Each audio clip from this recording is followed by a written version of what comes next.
So it's been a little while since the last video I made. I've just been busy and also not really in the mood to do stuff, but now I'm slowly getting back in the mood, so hopefully I will find things to make videos on. Not that much to make videos on, honestly. Now, I mean, we did recently get the balance patch, but yeah, I'm not really super into Puppet Portal. I did try playing a bit to see if I could get some gameplay for a video, but not really my thing. So today we're going to be playing some Storm Dragon because I think that out of all the dragon decks, Storm Dragon makes the best use out of Liu Feng's new buff. So yeah, let's look at the deck list we're playing for today first. So this is the deck list that we're playing for today. You might notice it's not really like good or optimized or anything, and that's because it's an original list.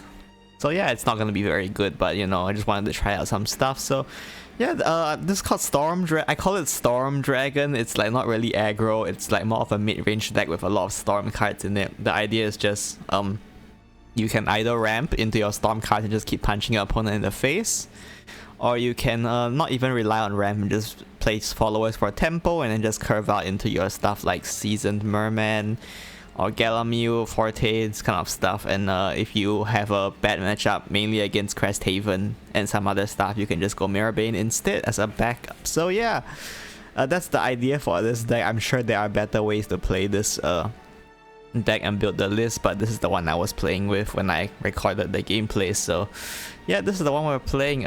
Liu Feng didn't used to go into these kind of aggressive decks because she used to be 4 cost, which is like too heavy, and you don't really want to spend your turn for evolving Liu Feng. So but now that she's 3, you can just play her for tempo on 3 and it's not that bad either. So now she's actually probably like usable in these kinds of more tempo oriented lists. So yeah, let's look at the gameplay I have for you today. The first match I have for you against Porto, we are going first here. For the mulligan, just keep early game cards. Against Porto, you probably want Seasoned Merman because they have a lot of early game followers, which is quite annoying, so there's that. You can even keep 2 copies of Seasoned Merman if you want, because that's just how valuable it is in this matchup. Anyway, we just don't really want to take too much damage early on, so we just use this Mega Lorca to clear. Our opponent will drop the Fighter here. We could drop Ruby to contest board here, but we should probably want to ramp into Merman next turn instead to give us a better chance of dealing with this board. So there is their second Fighter. We really don't want them to evolve Fighter and hit me in the face, so we just go ahead and use the Merman to clear. Keeping Merman is quite important in this matchup because Porto has Zwei, which we are super bad at dealing with, but in this case we don't really have a choice but to use the Merman to clear the board, so there's that. Thankfully my opponent, they can't play Zwei this turn, so I guess that's fine. So we just go ahead and play a bunch of followers here, and we'll evolve the Ruby to deal with this guy so that they don't just keep punching me in the face with it. At this point we have answers to Vi with Phylene and a Great Testimony, so we're not too worried if my opponent does want to go for Zwei here. We also have Merman, which can also deal with Zwei, but my opponent doesn't seem to have Zwei here, so they will evolve their UD, which is good. Pretty slow turn from them, which is good for us. Pick out Odin here. We want to just punch them in the face because that is how our deck wins games, so go ahead and just drop Odin here and just evo face. Porto does have healing because a lot of people run Gil Elise and also Sylvia, so there's that to watch out for, but we do have to pressure their face for us to win the game, so we do spend the evo point here on the Odin. And just hopefully don't give them too much time to heal. My opponent does finally have their Zwei here, but we do have the answers that we are holding on to it, of course, so we just go ahead and use the Galamute here. Unfortunately, we missed the 50-50. We could have saved one of those Fangs of Iron Destruction if we didn't miss that 50-50 on Zwei and her 6-1 follower. So yeah, my opponent will use the Sylvia here. Interestingly, they don't heal, they go for a draw, so I guess their hand must not be very good, which is good for us because we can just punch them in the face with another Odin. And here I use Ferocious Flame on the Odin. A bit questionable, honestly. We might have wanted to save that for some kind of board clear, but I just played it to get the Fangs of Ardent Destruction and hit them in the face. The idea is to, yeah, just get the Fangs of Ardent Destruction. My opponent will finally heal their second Sylvia here and trade as well, which is completely fine for me.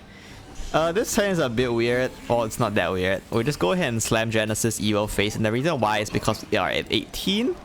We can use Fangs to clear this Puppet Lancer, so my opponent will have 5 damage on board. Even with Orcus Super Evil, the most they can do to me is well, they can't even like use Orcus to clear this, right? So the most damage they can do to me is somewhere in the ballpark of 14 damage, which is not, well, not 14. They can do 17 damage at most, which is not, well, actually no, it's 14. Yeah, it's 14. Or somewhere around there. Anyway, the point is that they can't actually deal 13 damage with 4 board spaces and just 9 play points, so we're actually fine to leave the Sylvia alive, and instead we pressure them in the face so that we can look for Forte to lethal next turn. Putting them down to 4 is important because that means we don't have the evil Forte, so even if they played like Orcus or even Liam to set up wards, we can use a combination of Phylene as well as Fangs of Ardent Destruction to clear their wards and hit them in the face with Forte.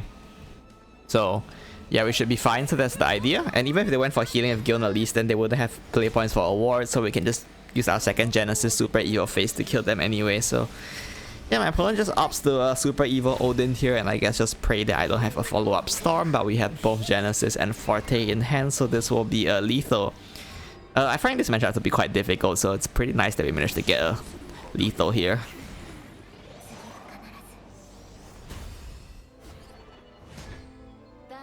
So our next game here is against Dragon. Once again, the early game is just to keep early followers. Pick up Liu Feng here, which is nice because she did get recently buffed, so hopefully we can get some games to show off her power or something like that. Anyway, don't really want to spend our coin on Phylene. We are not an aggro deck, even though it kind of looks like an aggro deck. So yeah, we do save the coin. We might want to coin Galamir or something, so we're looking towards that. Although we'll go ahead and ramp with their Dragon Sign here and trade as well. So we just draw a Temple Liu Feng here. Just something they can do in this deck because I don't know, it's something. Also, Dragon doesn't have that many good ways to clear Liu Feng. I mean, they have Ferocious Flame, I guess that's about it.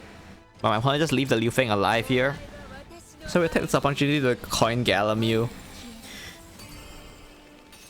We just want to get Galamir's Crest active in case we feel like we need to go Mirabane next turn. So we just get Galamir active, and then we can go ahead and use Liu Feng to ramp here. We can also have just dropped Mirabane, and then next turn we could have done something else. But I figured that they're probably not gonna leave me a chance to like go enhance Galamir this turn or something. So yeah, we just go ahead and do that. Honestly, arguably going Evil Liu Feng and just dropping Mirabane for Tempo might have been better, but you know, hindsight, I guess. Anyway, now we go ahead and drop the Mirabane for Tempo, and we'll get this Orca on board as well. We don't want to evolve Mirabane here because they are 1 turn ahead on Mirabane, so we are likely to lose if we try to go for that kind of win con. So now we just have to try and push them down in the face, and hopefully they won't be able to heal out of it. The Mirabane deck has a decent amount of healing, so that's something to watch out for. Anyway, we go ahead and clear their followers while hitting them in the face here with Galamir Evil as well, because we want to kill them before they find their healing. And also to pressure them so that they have to spend their turn on other things that aren't healing. Yeah, my opponent was going to go for the Orca Rider, and they will use the Congregant to clear my Galamir while evolving it so that they can start drawing into their deck with the Congregant's Crest, which makes sense, I suppose. And we go ahead and just use Odin here. We go Odin here, of course, with Super Evil Odin as well. It's a bit greedy. Well, it's not greedy because we kind of need the health on Odin to clear these awards, but yeah. Budgeting Super Evil is important, but the reason why I think it's worth it is because we put them down low enough that even with one, they can heal 2 and we can still kill them with Azarifrit. So unless they have bigger healing than 2 from this like Goblet, for example, then we can kill them. And even if they did have managed to heal out of range, we have stuff like Dragon Sign to draw into our deck and Neptune to sort of like, I guess, just apply pressure on board while we look for an opportunity to kill them with stuff like Azarifrit as well as our Storms. So here we top deck Odin, so honestly, even if we didn't have lethal with Azarifrit here, we could just drop Odin and punch them in the face and buy our time for another turn. But since we do have lethal with Azarifrit this turn, we just go for it. So yeah, with a tech card I run in this deck, but it comes in handy sometimes, so yeah, just a nice Azarifrit lethal, I suppose.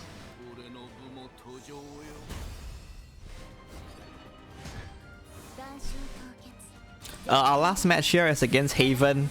For the Haven matchup, you only want 2 cards. You want Dragon Sign and you want Marabane, that's all. Your goal is just to Marabane because you're not winning by storm damage against Haven. Unless you get lucky and they just happen to draw 0 copies of Benison, of course. But yeah, if you want to be safer, you just hard search for Marabane instead. But since I decided to be greedy, I kept Dragon Sign as well. And I do manage to get Marabane here, so I guess we're never punished. And then we just go ahead and set up Galamute here for her Crest, as well as just being a big follower to annoy my opponent with.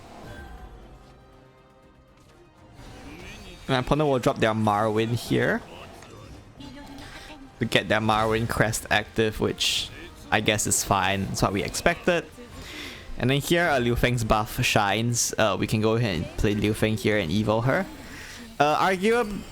Normally you do want to go for Marabane as soon as possible, but in this case I think the ramp is quite valuable. We're ramping 2 times in 1 turn.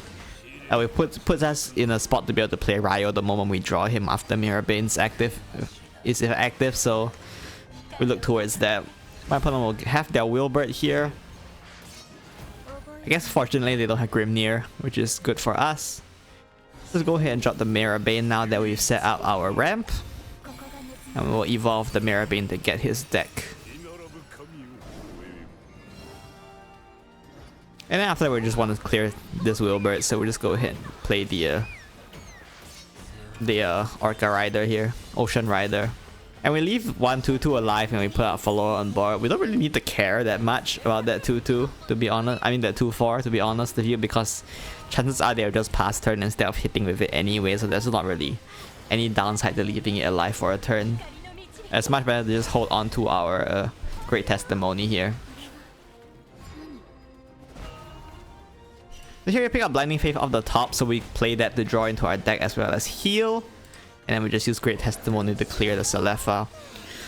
In the Crest Haven matchup, of course, with Marabane, you just go for healing, and as much healing as you can possibly do. So we dropped the Shining Disenchantment here because, again, healing, which is the name of the game. And then we can make use of this Lishana to get the White Sound. We don't want to spend the evil point here because we want to spend it on stuff like Gildan Lease instead, or other stuff that can help us heal, so we don't do that. As well as we don't necessarily want to fill out our board too much because we do kind of need the board space once in a while. Over here we can go ahead and use Castle of Entwining to draw into our deck because that is how our win condition works. And we can set up the Temple as well as the Supplicant here to heal up. Temple is especially good against Crest Haven because after they run out of super evil points, they don't have good ways to get rid of the barrier, so we can look towards that. But for now, we don't really want to pop these amulets here in case we need them to activate some kind of destruction related effect. Just go ahead and just draw into our deck here, pick up Galamute. I actually do end up playing Galamute for Enhance 7 just to pressure my opponent a little bit. And just to keep them on their toes and make sure they know that they can't just like do whatever they want and they sort of have to like be careful, else I might be able to burst them down out of nowhere.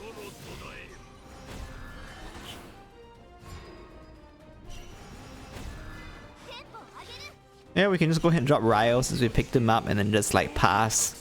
Because there's nothing to do. Losing out a tablet is a bit unfortunate, but at this point we are probably close enough to winning with Marabane's effect that it's better to just play the Ryo. Now we'll drop another Wilbert here and super evo it as well. I guess just hoping that I can't clear it or something.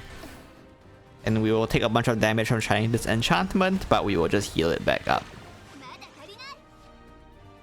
We can go ahead and use Shamnatra to get rid of the Wilbert, and we can play the Wilbert as well if we don't find a better play this turn. But first we should probably draw into our deck to see if we can, draw a better play. We'll go ahead and play a Field Scientist here, draw into our deck even more. And then Hamlet will help us draw even more. And we can use the Hamlet to debuff their Holy Cavalier here, and then just use the Cruel to clear. Again, we just leave this alive because we don't really care that much. It's better to prioritize the healing of Supplicant's effect. Oh, that's what I thought anyway, so I just go ahead and pass. Now we are just 2 turns. Well, we're very close. Well, we have Greatness Ascended, so we are just 2 turns off.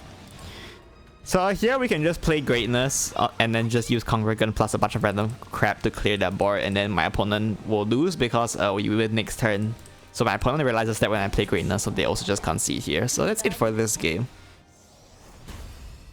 So those are all the games I have for you today. Hopefully gave you some interesting ideas of how Liu Feng's buff is actually strong. I saw a small amount of people saying that the 3-cost buff wouldn't do much before it was released, but I mean it's quite obvious that buffing Liu Feng the 3 is quite good. So yeah, that's the deck list we're playing for today. Not really my favorite kind of deck, really. I don't like playing this kind of storm decks that like run out of steam when your opponent heals too much, because you know, 2 of our meta decks heal way too much. So yeah, not really my kind of deck for this expansion so far, but I thought this would be the best deck to showcase Liu Feng's value. So that's how it went with. I will undecided on whether I should do anything on Puppet, because even though Puppet got a lot of buffs, I don't like the Puppet deck that much. But yeah, I'll see when I play more games with Puppet. Anyway, that's it for today. See you next time. Bye.